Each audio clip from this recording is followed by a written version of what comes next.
Hello, everyone. Welcome to the CFPR seminar series. My name is Sen Wang. I'm from the NUS Sociology Department. And today we're very honored to invite Professor Brendan Burchell from University of Cambridge to give us an interesting presentation. Professor Brendan Burchell is a professor of sociology at University of Cambridge.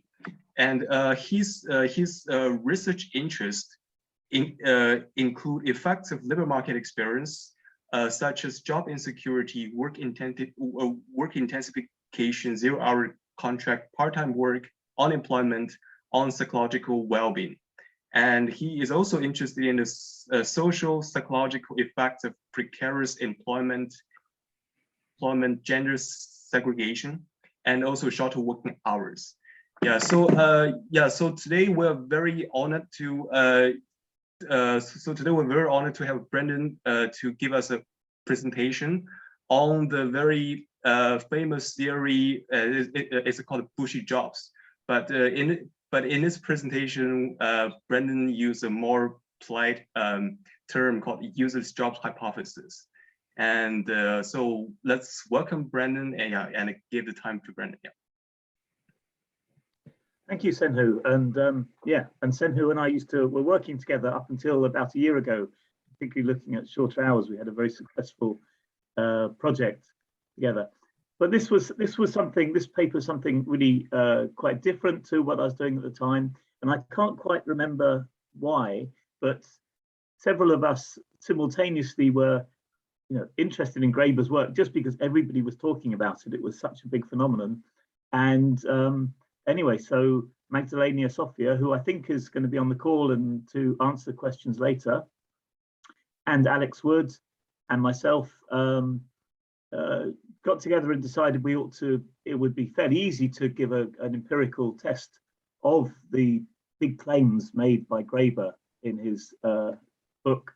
And so that's what I'm going to show you today, to see the extent to which his claims, and I'll describe them. I expect many people will be familiar with these, but I will just describe some of his theory before I start getting onto our critique.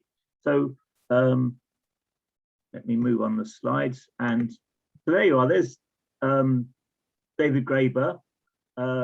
He started this whole idea about what he calls this rather provocative term, bullshit jobs. It started with a really quite a short magazine article he wrote back in 2013. And it was a short article, maybe coming out of his own antagonism with university administration and thinking that there were all these people doing what he called useless jobs or bullshit jobs. And I think it wasn't something he thought about much. It wasn't what he was working on at the time. He has lots of other interests. He's got a new book that came out just a few weeks ago about the long history of the human race going back tens of thousands of years. He's talked about debt over that long term. He's also been a political activist. He was been very prominent in the Occupy movements, the 1% movements. But this book, this initial article got so much attention. People were writing to him saying that they really resonated with his ideas. So he decided to extend these, incorporate lots of the correspondence he had with people about bullshit jobs into a book. And that book then became a bestseller. It was translated into 12 languages. It's got hundreds of thousands of internet citations, and it's also very widely cited within academic circles across the social sciences, in sociology, social anthropology, politics, economics, and so on. So it was a huge bestseller, a massive phenomenon. The unfortunate thing, and it was just as we were finishing our work on this paper, and we went through several revisions on it, that we heard the completely unexpected news that he died suddenly at the young age of 59. So yeah, and it's a great shame that he's never been able to respond to our criticisms, although he has still many followers, and we have had some interesting correspondence with them. But certainly don't think that it's a personal criticism against him. or that this criticism extends to his other work. I think his other work is of a completely different league to his most famous work, the one that's caught the public attention on bullshit jobs. Let me just describe this. So one way of thinking about it is that lots of academics, including myself and Senhu and others, are studying what we would normally call them as either precarious jobs or jobs in a secondary labour market or low quality jobs. He calls these shit jobs, and he says these are typically important jobs that need to be done, but the people doing them get treated very badly. They get low pay, they're often, their contracts are very insecure, they work long hours and so on. So those are what he calls, you know, what sociology and other social sciences studying the labour market traditionally study. What he's saying, these bullshit jobs are something completely different. And he says these are jobs which are often white collar, well-paid jobs, but the important thing is that they're useless. He says a form of paid employment that is so completely pointless that even the employee cannot justify its existence, even though they feel obliged to pretend this is not the case. So they're doing a job, they're pretending it's an important job, but they themselves know that, you know, what they're doing is of no benefit to anyone. And importantly, and this is really central to his work and to our critique of his work, is that if you want to know whether someone is doing one of these pointless or useless jobs, the best way of finding out is to ask them themselves, not to try and ask independent experts or other people or try and evaluate the other job. Absolutely, he says, the best person to ask about a job, whether it's useless or not, is the employee themselves. And although they might have to pretend to their boss that they're doing useful work, they know, they really know that their job is useless.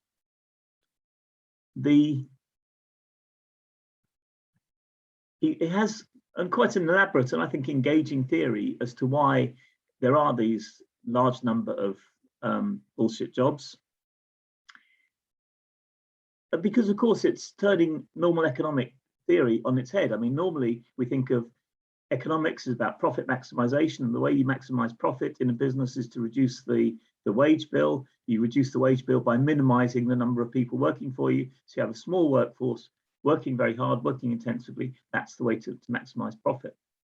But he's saying, no, actually, these organizations, both in the public and private sector, are full of people who, you know, contribute nothing to the profitability of the business or the service they provide or anything. And he says that there are four things driving this high rate and increasing rate of bullshit jobs. Partly is financialization, the way that the stock market has become so important in the aims of a company. The companies the whole time looking at the financial situation are being driven by accountants, not by people who are really interested in the service they provide. He says managerialism, the way that managers are building their own empires, are also central to this change. The way that management has become a profession in its own right. There's automation, the way that with robots, or probably more importantly, artificial intelligence, can take over and do lots of the work that would have had to be done by humans in the past. So we don't need human labor in the same way, and therefore there is this surplus of human labor, so we don't need to use it as a scarce resource. And finally, particularly in the UK sense, and often it's not clear whether he's talking just about the UK or whether he's talking about a more global phenomenon in his bullshit jobs, but he says with student debt, because now in the UK in particular, students are leaving university, graduates with such high debts that they're desperate to take whatever jobs they're offered, and even if they're doing a completely useless job, they have no choice, but they've just got to pay off their student loan. So these four things, equally from the supply and demand side, lead to what he calls managerial feudalism. So he says, really, to understand what's going on, we don't need to think about any sort of rational economic models. It's feudalism. It's a sort of middle-age way of managing a country now, in a with and people building up their little empires by providing these bullshit jobs around them. That's that's what he his model, which he, you know, and it shows he's drawing upon theories. It's quite I think an original theory, and if you read it, quite engaging, but certainly surprising. You know, it's highly original. So he then goes on to talk about different types of these bullshit jobs, and this is quite I think one of the funnier bits. And he, you know, the book is written in a very engaging way. It's not a dry academic book at all. That's why it's been popularly read so far. And he talks about 5 types of bullshit jobs: flunkies, goons, duct tapers, box tickers, and taskmasters. And he gives examples, all of these, and he's drawing very widely on the people who've written into him, giving examples of their own job, saying how their job really resonates, or the jobs that they observe people doing around them in their organization. So people who are maybe just there to look pretty, you know, like a boss having an attractive secretary on the front desk where people can see, you know, and this is a way that the boss can show everybody they're powerful because they're employing a team of people around them. You know, it's almost like a gangster walking around with all his lackeys, all his bodyguards, just to show how important he is. There are other people, duct tapers, who are just there to cover up the mistakes that other people are making all the time. Not, you know, things that could be fixed with a simple software fix, but instead you've got this army of people just, again, other box tickers, people just filling in forms, doing useless paperwork all day, and so on. So that's, you know, an engaging, you know, those descriptions, they're quite, yeah, quite rich descriptions he gives. And it shows, you know, his background in social anthropology and in in-depth qualitative work. And there you are, just another description. So shit jobs tend to be blue collar and paid by the hour, whereas bullshit jobs tend to be white collar and salaried. So he's very clearly got this divide between what are a totally different class of jobs that this describes. So let me go on to tell you the particular aspects of his theory that we can test empirically in a straightforward way. First of all, his claim is that the number of people doing these jobs, it's not small, it's not trivial, it's not you know, some parts of the labour market like the gig economy, which might be very interesting, but really still quite small in most countries. So he talks about the prevalence of these bullshit jobs as being somewhere between 20% and 50%. In fact, he says it might be even higher than that. It might be over 60%, because lots of the people who are doing, you know, key jobs, as we might call them, are doing them to service other people doing useless jobs or bullshit jobs. And anyway, so he varies, but certainly, you know, normally his estimates are between about 1/3 and 2/3 of jobs fall into this category, a huge number. The second very clear statement he makes is that these have been increasing over time. Not only that, but that increase has been rapid. So we can see, we should be able to see with time series data that very simply.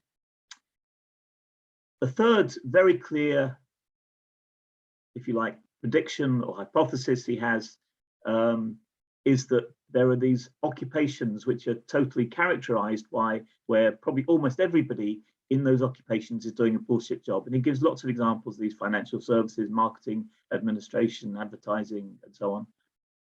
And these contrast to the other jobs, often these what he would call the shit jobs, but jobs that you know, these are key workers. These are absolutely vital to, you know, that our lives would, you know, deteriorate very quickly if these people stopped doing their jobs, such as refuse collectors, cleaners, farmers, many manual jobs, and so on. Because of the limited time I have today, I'm not going to go into detail on his this other claim that this is being driven by student debt, although I might mention that briefly. The fifth claim he makes is that doing these useless jobs is a cause of what he calls spiritual violence, what other people might call more simply cause poor mental health. That it's an affront to people to have to not only do these useless jobs, but pretend that they're not useless, and that inevitably causes the, you know, a great sense of unease among the people doing those jobs. So what we're going to do is test that. Now, the data set that we're using to do this is the European Working Conditions Survey. And this is a survey that I've been working with for 20 years now, probably. It started back in 1990. It's done in all European Union countries and a few others beside. The size of the sample is varies, but it's typically usually about 1,000 or more respondents per country. So typically we've got, when we just look at employees, we've got well over 20,000. It's a nice big data set to work with. And over time, the quality of the data has increased quite dramatically in terms of the sampling. It's done face-to-face, it's done in people's homes, it has a high response rate. A lot of care is now put into translating the question into different European language. So that's some really good quality data set. Again, Senhu has used this data set, I know, so he can back me up on that. Graeber, on the other hand, tends to have almost exclusively used qualitative data, people's own testimonies about their own jobs or the jobs they around them. He does sometimes, and uncharacteristically for him, I mean, other times he's very critical of quantitative researchers, but he does rely quite heavily on a YouGov poll that was conducted in the UK a few years ago now, where the question that was asked was whether your job is making a meaningful contribution to the world. And there, 37% of people said no, and another 13% said they responded don't know. So that's, you know, there he's saying, so that shows that 50% who claim people are doing bullshit jobs. Just thinking about that question though, that's a very high bar to set. You know, there's lots of people out there doing regular jobs, you know, in commercial organizations, making a profit, providing a service, but are they, which many people say they're making a meaningful contribution to the world? I think it's a very high bar to set. The question that we use in the European Working Conditions data set is, people are asked how often it's true, and the range from always to never, that they have feelings of doing a useful, I have the feeling of doing useful work. And the people that we classify as doing bullshit jobs is the people who say that it's rarely or never that they have that feeling of doing useful work. Again, we've experimented. You can put a different cutoff point. It doesn't affect, I don't think it would affect much the conclusions that I'm going to show you. We've done all sorts of sensitivity analyses around that. And I do hope I'm not offending anyone by using the term bullshit jobs. It isn't a phrase I would normally use, but in an academic seminar, but that's what Graeber uses. And it's difficult to talk about his work without using that phrase.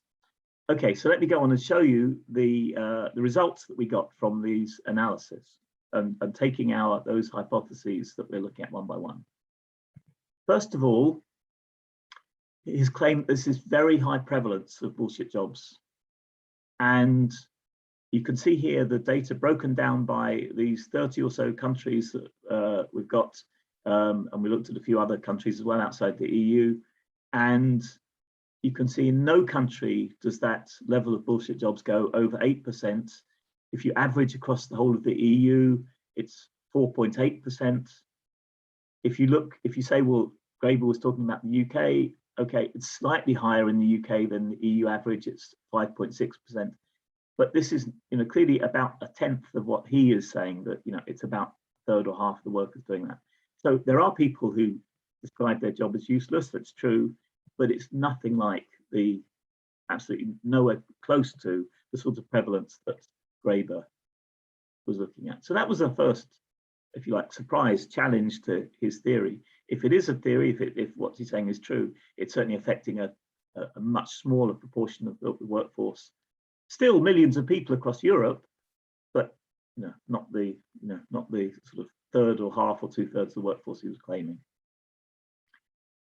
Moving on, and the second claim is that there's this rapid increase across time. Now, because the European Working Conditions Survey is done every 5 years, and because that question about feeling your job is useless is asked in exactly the same form in the last 3 surveys, 2005, 2010, 2015. The 2020 data was unfortunately, of course, affected by the COVID crisis, and we don't have good quality data from that yet. But not only do we not see an increase, we actually see a very clear decrease over time. So going back to 2005, it was 7.2%. In 2010, it dropped to 5.5%. And then most recent data, 4.8%. So not only is there not an increase over time, let alone a rapid increase over time, but there's a very clear decrease over time. And again, you know, Graeber, it's not the claim he makes once in the book, it's the claim he makes repeatedly throughout the book about this rapid increase. And there you are. He provides no evidence for it. We provide evidence and find the exact opposite. We hadn't expected that, I must say. That was, there you are. Next, we looked at particular occupations. And again, because it's a nice big data set, we could get quite a lot of information on even quite small occupations. And Graeber provides this very clear evidence, again, drawing partly on the quality, the people who've been in touch with him, in contact with him about their jobs, and partly just drawing upon his theory. And he says that he gives a list, and here's the list of doormen, receptionists, and bailiffs, just, you know, those henchmen, if you like, the people on the front, people who are more visible around, entourage around an important manager. Human resource professions, he says, you know, they don't contribute anything, we could get rid of those.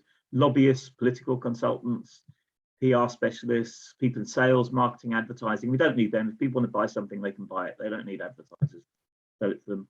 The whole of the administration profession, particularly, as I say, university administrators, he really didn't like them. He puts in there. The IT profession, he says lots of that it doesn't need to be there. Management consultants, legal professionals as well. You know, these people, we just don't need them. We've survived most of human history without them, and we don't need them now. On the other hand, there are these key jobs that he lists. These are people, the salt of the earth, people who we really do, you know, doing an honest day's work. People, you know, that you see around you in retail, shops, restaurants, cleaners, manual labourers, agricultural workers, plumbers, other people doing repairs, technical work, public services and health, firefighting, teachers, drivers, refuse collectors. He also lists in here quite interestingly, and I think he moves around in the creative sector. So he makes sure, I think lots of his friends would be in this category. So just to make sure he's not talking about them, he also says the creative sector, authors, artists, and so on, musicians, journalists, they're absolutely not in the bullshit jobs. And again, if ever you thought that university professors might be doing bullshit jobs, there's absolutely no way he ever infers that, although other people critical of his work have pointed out that that might be a category that many people would have added to those jobs that we don't make a useful contribution to society. There you are. Right, so what do the data tell us? So we can look at those categories. First of all, according to his theory, there should be some of those categories where almost everybody knows they're doing a useless job. That just wasn't the case. In no occupation did we get more than 15% of people saying that they thought their job was useless. But when we look at the breakdown, with those jobs where you get the lowest proportion in an occupation saying that they thought their job wasn't useful, was in the legal, social and cultural related associate professionals, legal workers. And then second to that is the chief executives, senior officials and legislators. I'm not going to go through all of the occupations on a slide. If you want to read our paper, which is available on open access, you can download it. You can see the full list of all the occupations that we had here. And then, you know, so they're exact opposite of what Graeber was claiming. It is these people, he said, that were the legislators and so on that he thinks are useless. They don't think they're useless at all. On the other hand, if we look at the jobs where we've got a high prevalence of people thinking what they're doing are useless, there we find cleaners, refuse workers, agricultural workers, assemblers, and labourers in mining, construction, and so on. These are the jobs that Graeber was claiming that everybody doing those jobs would know. It was very obvious to them that they are indispensable. But here we find the highest rate of people claiming their jobs weren't useful. Really, again, quite a surprising finding to us, one that we hadn't expected. And anyway, quite a puzzle. So yeah, we'll go on and try and explore, try and provide some alternative explanation tentatively to why that rather surprising finding was. Just again, like I said, I won't dwell on this, but when we look at this idea that it's students, particularly students more recently, have got this high level of debt, because this is quite a new phenomenon, this very high level of debt in the UK, whether they're the ones doing these useless jobs, we find the exact opposite again, that it's people with low education levels that are doing the high rates of reporting their jobs are useless. But in the post-secondary, university educated people, we get a much lower, about a third of the rate of people reporting their jobs are useless.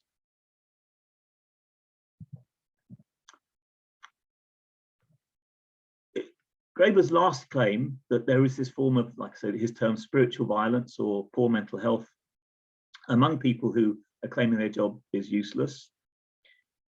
In the European Working Conditions Survey, we have a very standard, I think, a very good measure of mental health. The WHO-5 measure, it has got great psychometric properties, it translates well into different languages. It really does seem to be very effective at picking up mental health issues.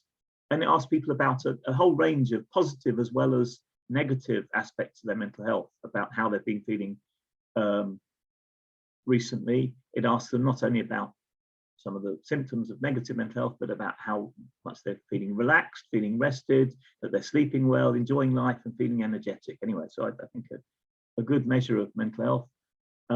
And here we find a strong relationship, exactly as, no, sorry, I haven't got a slide on it, but there is a positive relationship, exactly as Graeber described. It's the one thing that we found very clear evidence for what he was saying, that those people who say their jobs are useless have got really quite a much worse mental health on average than people who feel they're doing useful work. We're not quite sure about the causality here, and we don't have good data for testing it. It could well be, I mean, one of the symptoms of depression is that you lose the sense of importance of meaning in your life. So it could be that actually it's depression that's causing people to say that their jobs are useless, rather than useless work causing this low mental health. But anyway, certainly we find, and so when I say that it's a strong relationship, it tends to be a stronger relationship than the relationship we see with other aspects of poor quality jobs, such as people working unpredictable hours, or people in jobs that are where they're not respected, or in a bad physical environment. It is a strong relationship. So there's something important going on here. Whatever is going on here, it's certainly not what Graeber describes, but it is important nevertheless. So we thought we ought to take it a step further, and at least try and start to think of an explanation of what it is that might be causing people to say their own jobs is useless, particularly when we see, these are jobs which, the refuse collectors, the people doing frontline work, I don't think anybody outside of those jobs would say they're useless. So what is it that's causing this people to describe their own working lives in that way? All we can do really is look at some correlational evidence rather than model it more carefully, because, like I say, you'd really need some longitudinal, much higher quality longitudinal data in order to try and unwind the cause and effect. What I've listed here on this slide is of the European Working Conditions Survey has got certainly dozens, maybe 50 or 60 different measures of job quality. And what we did is we looked at the correlations between that sense of your job being useless and all the other measures we've got of job quality. And here we've just picked out the dozen or so that have got the highest relationship. But there was this consistent relationship between feeling your job was useless and all sorts of other ways in which people had poor quality jobs. But reading from the top of this list, that the strongest relationship between feeling useless in your job was that your immediate boss respects you as a person.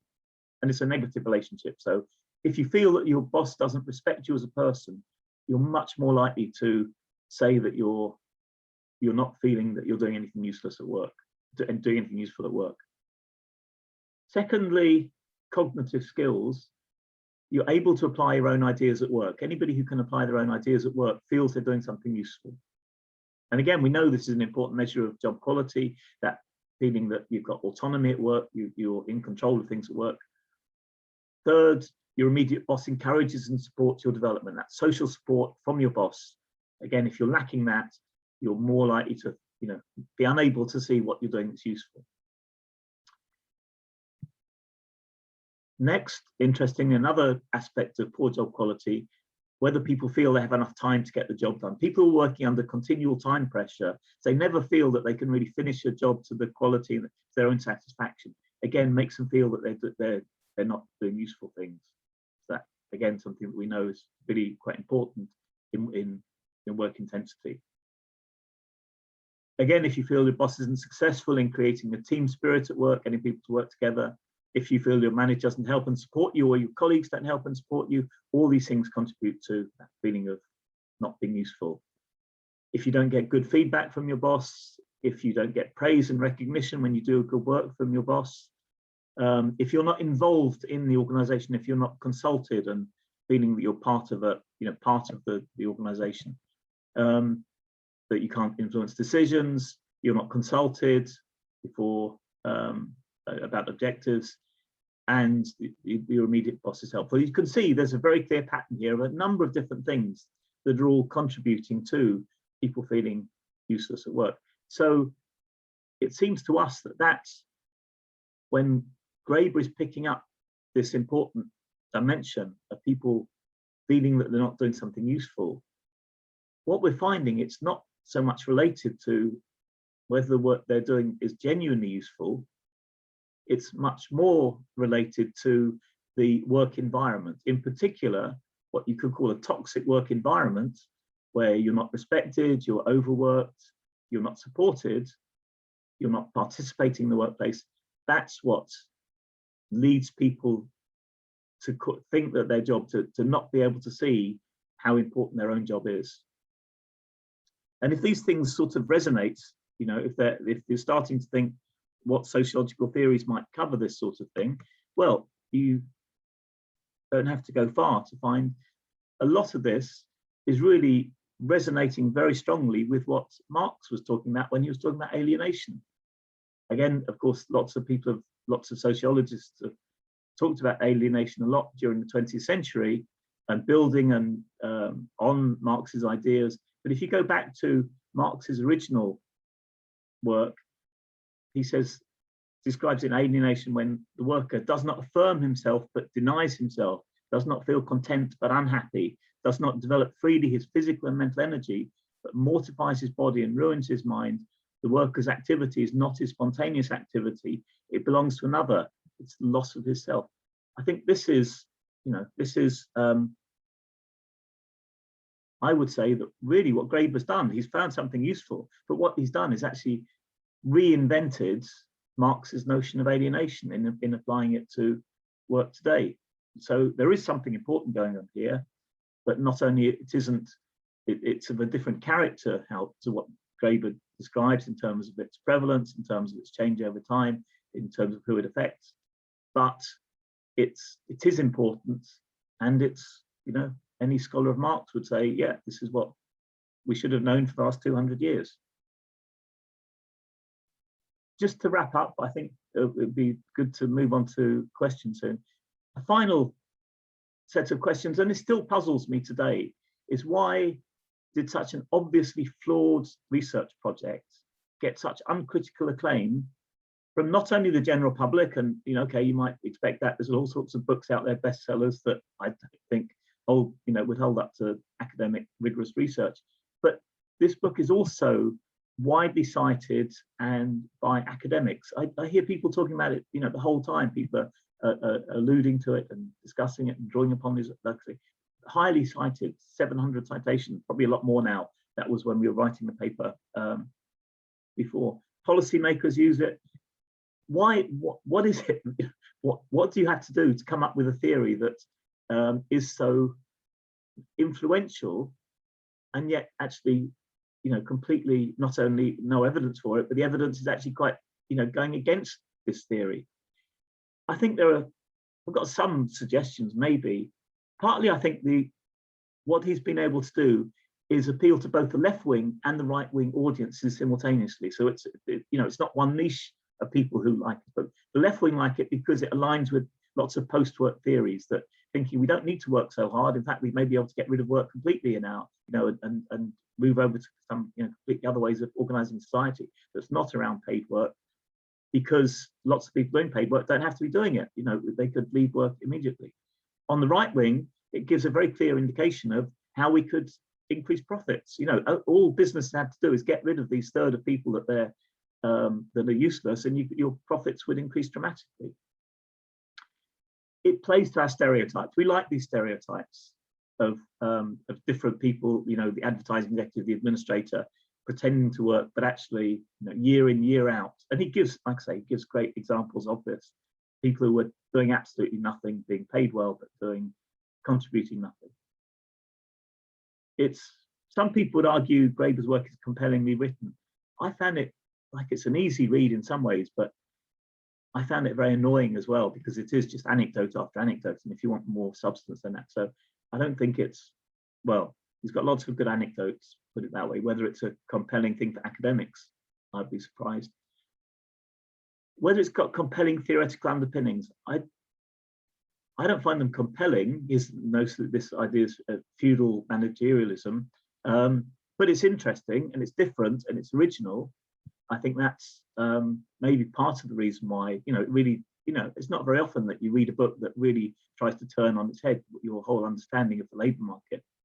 And finally, I don't think we can ignore the fact that he's a popular author. Like I say, he was a great activist. He was out there, in political movements, in the Occupy movement, and he had, quite a following from his other works. He's, and he speaks well. He's an engaging character. So I think there's, but still, I'm still how this, whether all those people were, I think, fooled by his work, but whether it will make us more wary in the future, I don't know. Anyway, there you are. There's an overview of our work. If you want to read it in more detail, it is now, as I say, published. It was published a few months ago in the printed version. It's available. It's open access on the web in Work, Employment and Society, a journal I hope that lots of people there read from time to time. Anyway, there you are. And also other people have written about, commented with lots of favorable comments on this work in The Economist. I think that was a great commentary in The Economist on what we were doing as well. Thank you very much. And as I say, I hope we'll get some questions, and I hope if there's any difficult questions that Magdalena is here the first author, is here to answer them for us. I'm going to stop sharing the screen. There, back to you, Sam. Yeah, okay, so thank you so much for Brendan's very interesting presentation. So if you have any questions, you can either directly ask Brendan, you can type it in the chat box. Okay, so shall I ask a first question? Yeah, so so I find here, so in a working condition survey, so the definition of usefulness is very generic. It is only ask people how useful do you think, but it didn't ask it's useful in terms of what. For example, I feel that some people may interpret the usefulness as it is useful for their family because they have money to feed their family. So I think maybe this is a possible explanation to explain why a lot of employees in a very high class occupations think their jobs are very useful, even if the job is completely pointless to the society, and why a lot of people in the very low class jobs feel that their jobs is useless. Yeah, I mean, that's I think a good question, interesting question. And we don't, I mean, lots of the questions, it would be good to have a cognitive test on, to go back to individuals who say their job is useless, particularly when those people that we think are are, very obviously doing a useful job, and ask them why they answered in that way. Whether they're thinking about, as you say, the money that they get from work is low and therefore not that useful compared to other people who earn more money. I don't know. I think, the one thing that still frustrates me about this is that, of course, we're still relying on being faithful to Graeber's definition that it's the person themselves who will know whether it's a useful job or not. And he doesn't question that at all. He continually reaffirms that in his book. And again, as the article in The Economist pointed out, and I think it's absolutely true, there's lots of people probably doing things that they think are useful, but aren't, and vice versa. And in The Economist, he gives 2 examples, or 2.5 examples, of people who think that they're doing very useful work, but by his estimate, clearly aren't. The first 2 are people selling assault rifles and homeopathists. And then he does suggest playfully that maybe university professors would also be in that category of people that, again, wouldn't be missed at all if they didn't exist from tomorrow onwards. If we could have some measure of whether a job really does contribute towards a better society, what makes us healthier or happier, or improves the environment, or whatever, however you would define a job that really does make a meaningful contribution to the world, that would be a much more interesting and much more fruitful line of inquiry, I think. And I can't think of a way that you would do that. How would you ever objectively judge whether a job truly does contribute to the world, or, in those examples of maybe people selling weapons, and other jobs that lead to pollution and lead to unhappiness, in maybe jobs in gambling, or there's lots of jobs you might think are having a negative impact on people's well-being. How you would ever measure that objectively? If someone could come up with a way of measuring for each occupation whether it makes a positive, neutral, and negative impact on our society, that would be a fantastic advance in sociology. But how you would do that, I don't know. Yeah, okay. Thanks so much for explanations. Yeah, so now we have some comments and questions in the chat box. And so there's one comment from Emily. So the comment is, how does Graeber define or describe his methodology, and what is perhaps your understanding of the difference between the anecdotal information and qualitative data? Is this a matter of amount or skill only? Yeah, Magdalena, do you want to have a go at that? I don't know. Yeah. Yeah, let me read the question again. So, how does he describe his methodology? What is his and perhaps your understanding of the difference between anecdotal information and qualitative data? Yeah, he does recognize that his data is mostly anecdotal, but I think once his first publication starts generating a lot of influence and reaction, he then turned to the YouGov poll, and I think he tries to back up all his anecdotes and qualitative claims by the simple poll, which we think it's not interpreted in the best way. So I think there's a combination, but he doesn't go deeper into the statistical and a more quantitative analysis of what is happening. I think he relies mostly on qualitative, anecdotal, and reactions from readers. So it's not we don't have any proof that all these anecdotes compiled are actually representative of the whole of the population. It's just readers around Graeber's. So yeah, but of course he does that self criticism of the data he uses. Yeah,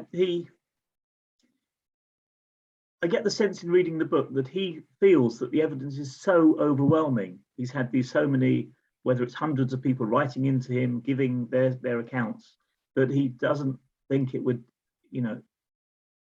reading the book, you think it's not even worth challenging. It's so blindingly obvious to him that this is an important thing.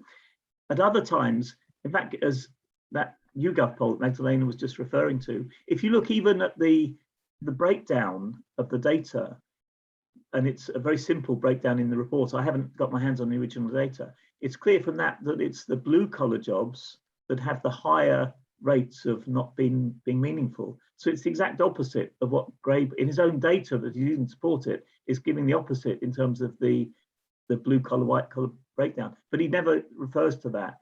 And at other times when he has been challenged in interviews that some of the quantitative data isn't consistent with what he's saying, he then says, but you can't ever trust surveys. Statisticians can say anything with a survey, and he dismisses all quantitative social science, really.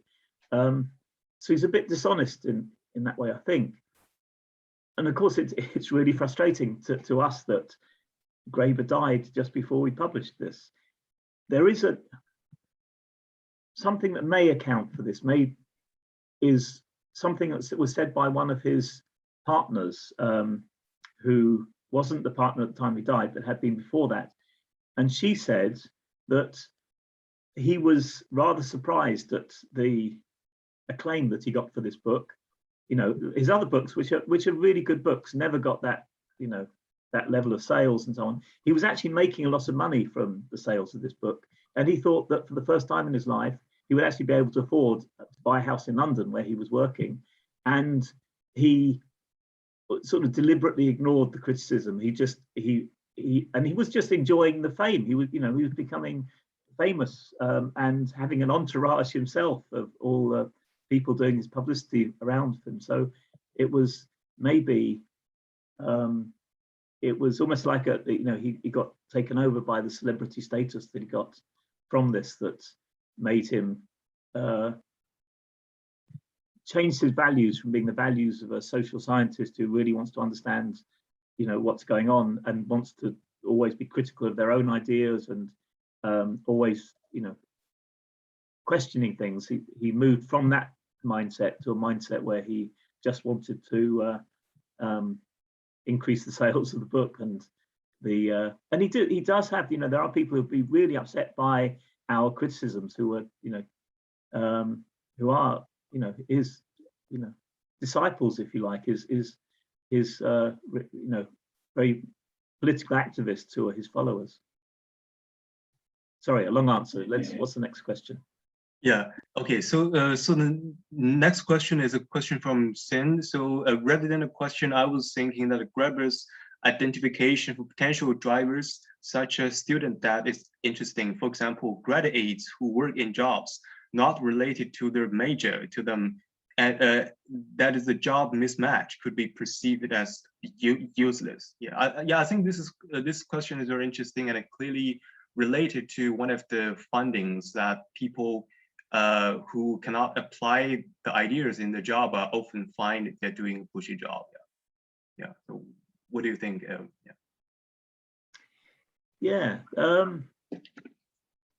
It's an interesting hypothesis. And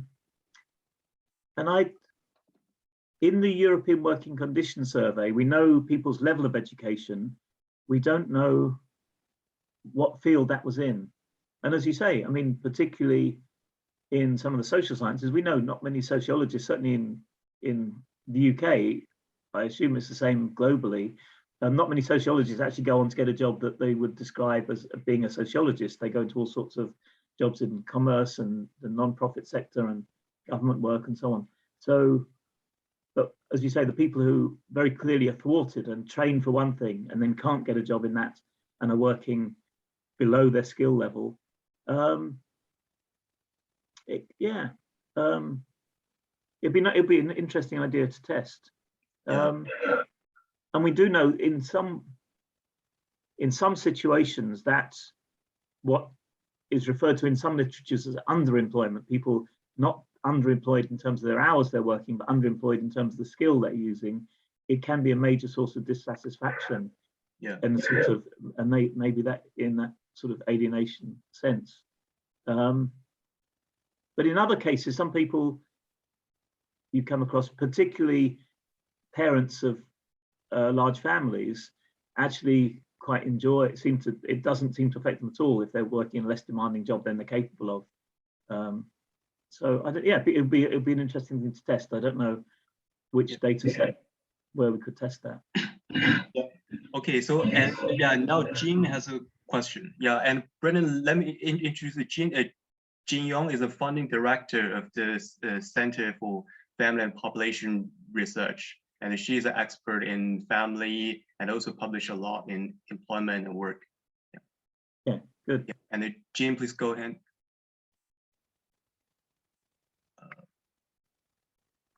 Okay, Samuel, thank you. I didn't, it wasn't necessary for you to say all that, but I did want to thank you for Brendan for this very important, interesting, intriguing findings.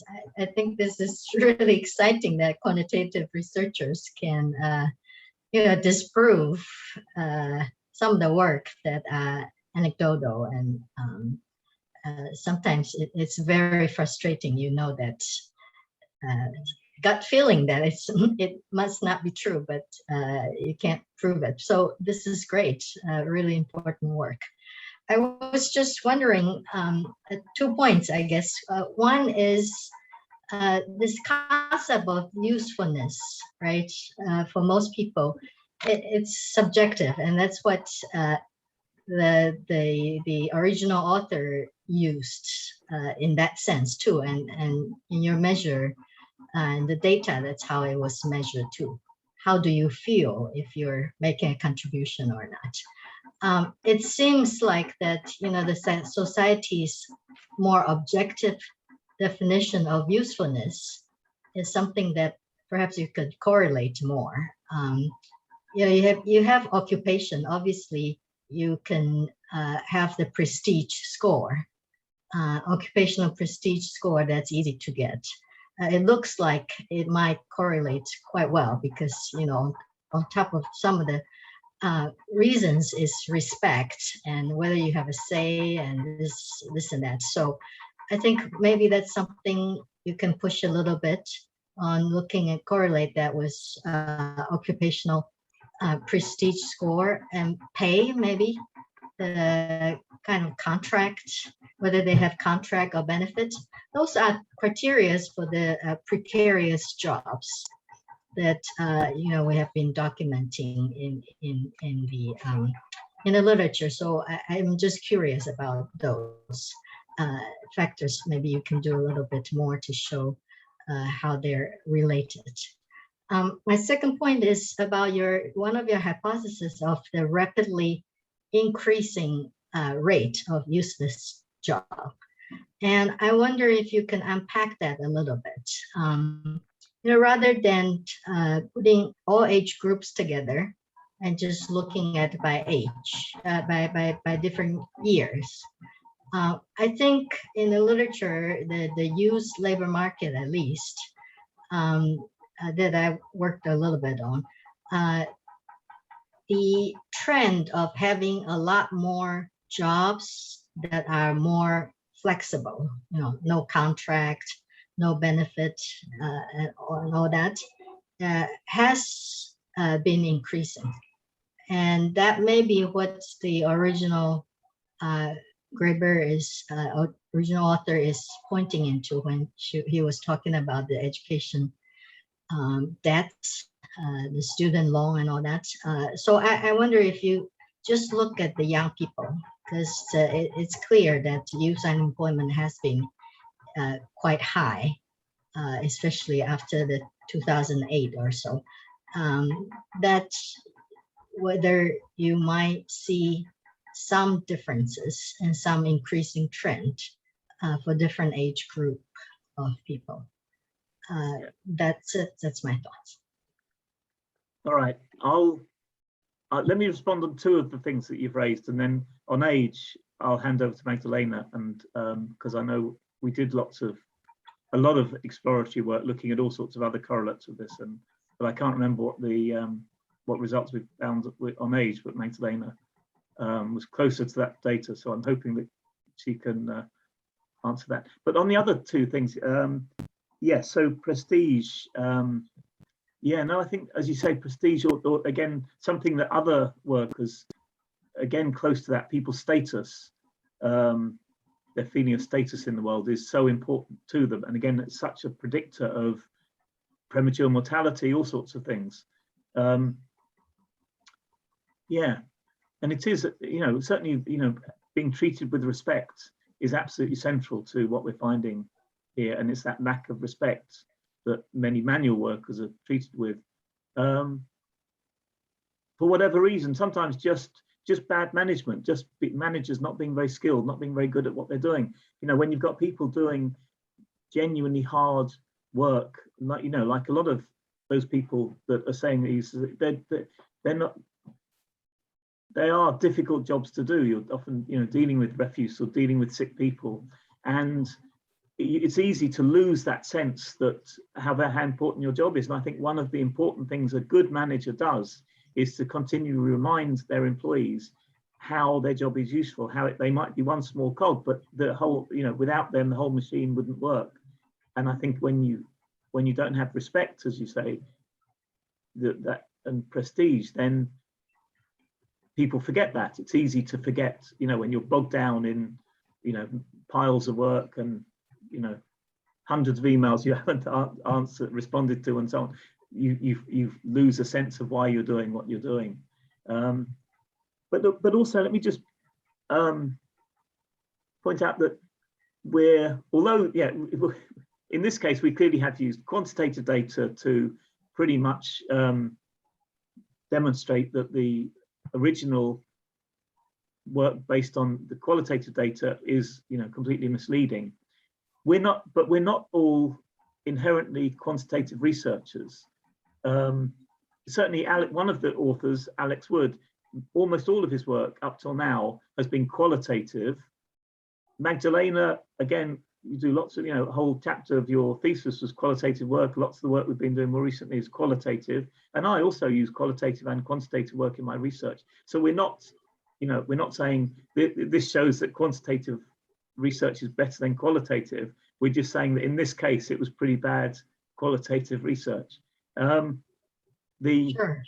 Yeah, Magdalena, do you want to, this question of age, remember what age effects we found? Yeah, so I remember I was just looking at the data now, because I remember that we explored that hypothesis about student depth and across the years of the European Working Conditions Survey, and even breaking down by age, breaking down by many demographics, we couldn't identify any increase. So there was only in the UK, if you look at the UK population sample, which it wasn't that large to make many breakdowns. There was a slight increase from the year 2005 to 2010, but then decreases again in 2015.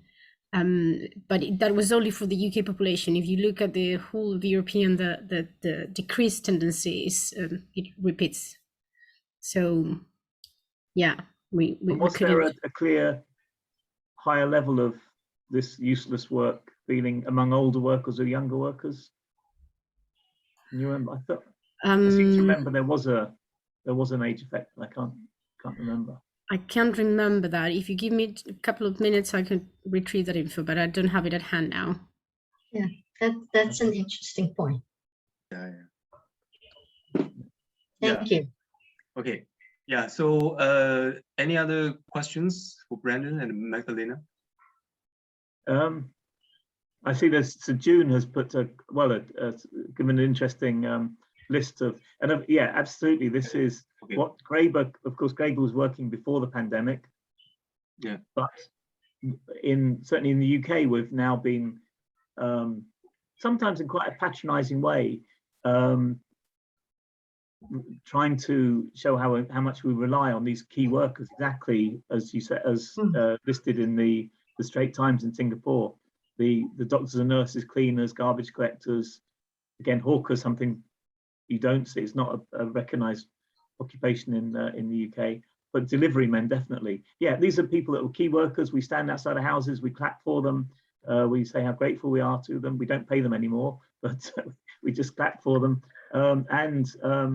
So yeah, I think if Graeber had been writing after the pandemic, he would have used the term key workers to describe all those people that are obviously not doing bullshit jobs, but unfortunately, not the doctors and nurses, but many of those other categories are the people who think their own jobs aren't key, are the opposite. So there's the paradox.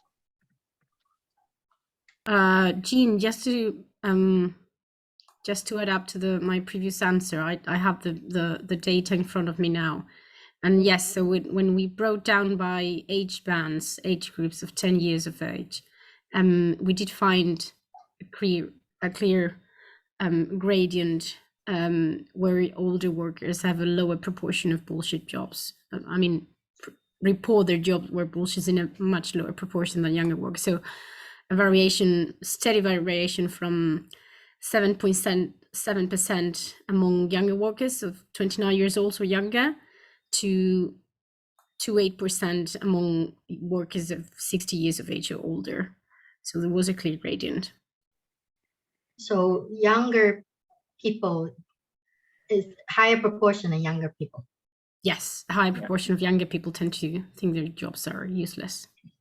Because this concept of useless, again, is subjective. People have different expectations of what they can contribute to and what is useful and what's not useful. So when you look at cleaners, there's a large proportion that didn't think they're doing useless jobs too. I noticed that, even though they're relatively higher. So there are people who don't think they're doing useless job, even though in terms of prestige, occupational prestige, they're absolutely rock bottom there. So I guess it's people's expectation of what they can contribute and what is useful is quite a subjective. It's also not in line of all this prestige score and the how much you get paid and all that. Not at least not in perfect correlation. No, and again, that age gradient, we're not sure whether it could be that, when people are young and they've just left education, they're often in the lower quality jobs, and eventually their jobs improve, they get a better match between their skills and their jobs as they move through their career. It could be that. And we notice definitely with job satisfaction, older workers express much higher rates of job satisfaction than younger workers. Or it could be just as you get older, you get more, your expectations about work goes down. You accept, you learn to put up with poor quality jobs. I'm not sure. Yeah, okay. So do we have any other questions, some final questions? Okay, if not, okay, so let's thank you, Brent, again for this interesting presentation. And and I also want to notice that this is the last CFPR webinar in this semester, and the next semester CFPR webinar series will resume in the second week of January, and we will have a lot of interesting talks and more detailed information about the seminar series will be circulated in early January. And you can stay connected with CFPR via our mailing list or our social media platform on Facebook and so on. Okay, so thank you very much for today's participation. So let's join me to thank Brandon and also Magdalena again for their interesting presentation. And and have a nice weekend and have a nice holiday. Thanks, Brandon. Thanks, Magdalena. Thank you. Thank you for your questions. And thank you. I hope next time I give a talk in Singapore, I hope to actually come there again. I haven't been to Singapore for we'd love to see you. We would love to see you. Yes. Okay. Take care. Okay. Take care. Bye-bye. Bye. Bye, everyone. Thank you for your questions. Bye.